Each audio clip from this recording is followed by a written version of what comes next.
10-year Treasury yields end the week notching yields slightly higher, well off those highs we saw from last week and well off this week's lows that we put in earlier in the week, but certainly right in the midpoint of the week. But recall last week we saw yields get up as high as 175 on this move. That's obviously the highest since early part of 2020.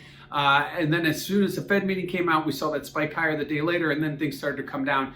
Certainly a lot of technical trading going on in there, but basically yields did get a little bit above over their skis. The Fed said they're going to continue to do whatever they think is necessary. They're not fearful of inflation. And then we did see a modest pullback. We saw stocks come off as well at the same time. Might be a possible reallocation trade out of stocks and into bonds. With yields trading so high that yield to S&P 12-month dividend spread sits at about 20 basis points with the Treasury yield over it. Obviously, that crossed about a month ago. That could be one of the big things as we look at quarter-end reallocations. But Treasury yields had a pretty narrow week this week, about 11 basis points from about 159 up to 170.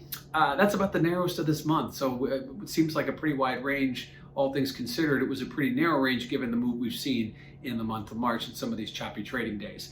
Now looking over at volatility, check out that CVol index at cmegroup.com. You can check out the 10-year vol. You can see that it remains very directional to yields. So as yields go up, vols go up. As yields go down, vols go down. So we did see volatility dip in the mid part of this week, but it did recover as yields started to creep back higher as we came in heading into the weekend. So volatility still remains elevated from where it was going back several months, but certainly well off those highs that we saw when yields were up trading around 175.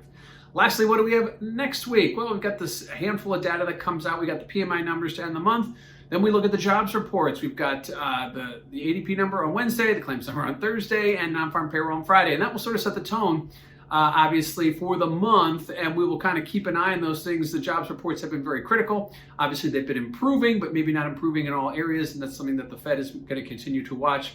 Recall the Fed said after this last week's FOMC meeting that they are still not concerned about inflation. They still will not look to raise rates anytime soon. So the market feels kind of comfortable here that the Fed will step in if anything goes awry. So heading into the weekend, we see yields creep back off those lows, but look out. Next week's jobs report could change everything.